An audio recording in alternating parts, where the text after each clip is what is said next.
मैं pony sugar reward को क्यों ओपन कर दिया? हाँ, बिल्कुल सही, मैं जानबूझकर ही ओपन किया। मैंने आप लोगों को दोस्तों ये सारे जगह पे शेयर किया था। देखिए, कुछ चीज़ मुझे उस समय में नज़र आ रहा था, क्योंकि मैं फंडामेंटल्स को बहुत अच्छे से देखता हूँ, एनुअल रिपोर्ट, कॉन कॉल सारी चीज़ अच्छे से देखता हूँ। इसका कॉन कॉल होता नहीं है, रिलेटेड पार्ट जो कंपनी है उनका मैंने देखा था। उसके बाद थोड़ा-सा वेट किया, अर्निंग आया और तुरंत फट गया। हालाँकि शुगर कंपनी में अभी तक ज़्यादा बुलिशनेस नहीं आया है, बट मेरा कहने के बाद ये मतलब मैंने जब शेयर किया था उसके बाद इसका तो देखिए ना, मैं खुद प्रॉफ़िट लिया। मैं आप लोगों को बोल रहा हूँ, थोड़ा-सा आप देखिए यहाँ पे कितने प्रॉफ़िट आया था। भाई साहब यहाँ पे 40% के आस-पास प्रॉफ़िट आया था। छोड़ दीजिए, आप यहाँ पे 20% भी ले लेते तो अच्छा होती इंडस्ट्रीज़। मतलब कहाँ-कहाँ पे किया था, मैं सिर्फ ऐसे हवा में नहीं फेंक रहा हूँ। सारे वीडियो है पुराना, आप ज़रूर देखिएगा। मैंने आप लोगों को मैंने आप लोगों को ये भाव के आसपास शेयर किया था, एक बार वीडियो उठा के देखिए। देखिए उसमें भी मैंने तो कुछ दिख रहा था ना, या और सेलिंग नहीं हो रहा था। उसके बाद ये 590 मान लीजिए, 600 मान लीजिए, अब कहाँ तक चला गया था? 760, कितने परसेंट प्रॉफिट है भाई। उसके बाद मैंने आप लोगों को सबसे बड़ी चीज़ क्या बोला था, मैंने आप लोगों को लेंसर बताया था। वो तो उसके बाद डबल हो चुका है, मैंने जो बोला था उसके बाद डबल हो चुका है, ठीक है। और मैंने आप लोगों को अभी ये चीज़ बोल रहा नहीं, और भी बताता हूँ रुकिए। एजिस लॉजिस्टिक, सब देखिए पुराना वीडियो। ये मैं 269.70 के पास बोला था, अब कितने चल रहा है? 336 चल रहा है। ये सेम टाइप का चार्ट पैटर्न में हम बार बार एक ही चीज़ देख पाएंगे। तो दोस्तों स्वागत है आप सबको एक बार फिर से। दोस्तों आप मेरे सामने देख पाएंगे अभी निफ्टी मेटल का चार्ट। आखिर ये मैं क्यों दिखा रहा हूँ, उसके पीछे का एक कारण है। पूरा देखिए, मैं आपको एक कंपनी बताने वाला हूँ जो ऑब्वियसली मेटल सेक्टर से लिंक्ड है, और अगले कुछ समय में उनमें मुझे लगता है कुछ कारण के चलते तेज़ी बन सकता है। हालांकि दोस्तों जो अभी निफ्टी एक ऑल टाइम हाई की तरफ जा रहा है, यहाँ पे बहुत सारे स्क्रिप्ट में पार्टिसिपेट करना मुश्किल है, क्योंकि वैल्यूएशन ठीक नहीं है, और इसी समय में आपको सही स्क्रिप्ट में पैसा लगाना चाहिए ताकि डाउन साइड कम हो। दोस्तों यहाँ पे आप निफ्टी मेटल को देख सकते हैं, ये अप साइड जाने के लिए एक बहुत अच्छे से तैयार हो रहा है, रिटेस्ट भी कर रहा है। तो अगर यहाँ पे ये सस्टेन कर जाता है तो ऑब्वियसली इनके लिए आपको जो निफ्टी मेटल है ना, इनका सारे देखिए सारे चीज़ है। ये IOCL है, हिंदुस्तान जिंक है, जिंदाल स्टील है जो बहुत अच्छा प्रदर्शन करके आया है, सेल है, टाटा स्टील है, अदानी एंटरप्राइज है, JSW स्टील है। अब देखिए इन सब का ना अच्छा बेस कुछ इस तरीके से है जो ऊपर जाने के लिए तैयार हो रहा है। बट मैं आपको कुछ ऐसी कंपनी बताने वाला हूँ जो सचमुच अच्छे हैं। चार्ट के हिसाब से आपको रिस्क रिवॉर्ड फेवरेबल में है, और आपको अच्छा रिस्क रिवॉर्ड के हिसाब से आपको ट्रेड करने का मौका मिल सकता है। क्योंकि मेटल के लिए वो एक अच्छे कंपनी है, क्योंकि सारे मेटल कंपनी उनके ऊपर डिपेंड। तो दोस्तों कंपनी का नाम है GMDC, Gujarat mineral development corporation limited. आखिर इस कंपनी को मैं क्यों चुन रहा हूँ, इनके पीछे रीज़न है इनका स्टॉक का जो PE है वो कम है, और इनके पास जो बुक वैल्यू है उनसे कम चल रहा है ये शेयर।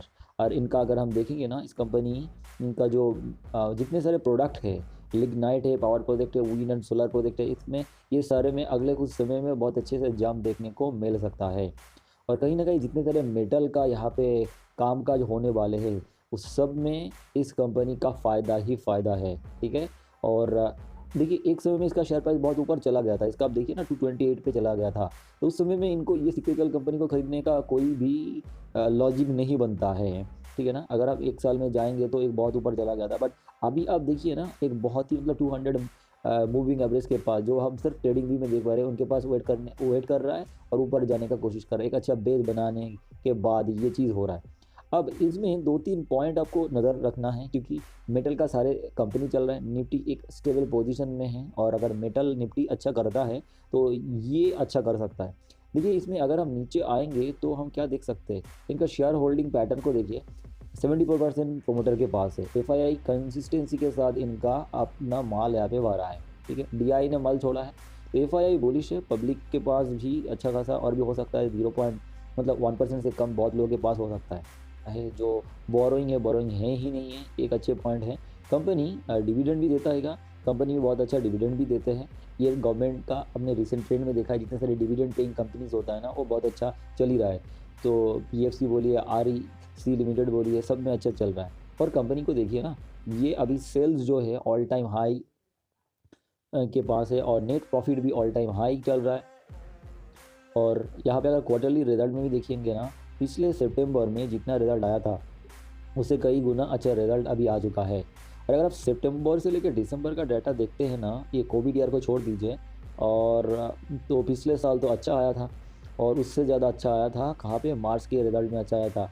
तो ये जो सिक्लिकल कंपनी है ना, ये हो सकता है अगले 2 क्वार्टर में अच्छा कर जाए, एक बजट के चलते, और जो इंफ्रास्ट्रक्चर सेक्टर जो बूम करने वाले हैं उनके लिए, जो रोड कंस्ट्रक्शन होने वाले हैं, नए नए बिल्डिंग का प्रोजेक्ट आने वाले हैं, गवर्नमेंट का जो इलेक्शन का ड्यूटीज़ है, वो बहुत सारे फैक्टर है। इनके वजह से मुझे लगता है, पहले तो मुझे चार्ट में अच्छा लगा, फिर मैंने जब ये सारी चीज़ देखा और बहुत सारे एनालिस्ट का बहुत सारे ओपिनियन भी देखा, तो मुझे लग रहा है इनका जो पीई है ये रिजनेबल पीई में चल रहा है, और ये यहाँ से ऊपर जा सकता है।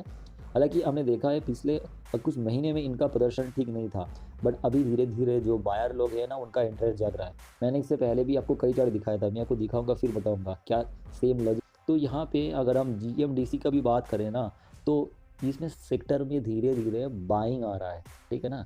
तो सारे फैक्टर यहाँ पे काम कर रहा है। अगर आपका मन है तो आप इन्वेस्ट कर सकते हैं। मैं यहाँ पे इन्वेस्ट करने के बारे में सोच रहा हूँ। अगर आपका जवाब हाँ है तो मुझे थोड़ा सा कमेंट करके बता सकते हैं क्या मेरा ये डिसीजन सही होगा ना गलत होगा। अपने ओपिनियन के ऊपर मैं डिसीजन लूँगा, क्योंकि मुझे यहाँ पे कितने तक, मतलब मैं मुझे यहाँ तक एटलीस्ट ये जो एटलीस्ट ये यहाँ तक तो 1-2 क्वार्टर में आ जाना चाहिए। मुझे ऐसे लग रहा है, ऐसे फीलिंग हो रहा है ये यहाँ तक आएगा। मतलब कम से कम मैं यहाँ से यहाँ तक ये मतलब 20% से लेकर 25% प्रॉफिट जो है वो हो जाना चाहिए, ठीक है। और ये पिछले समय में लोगों का टारगेट अचीव किया था।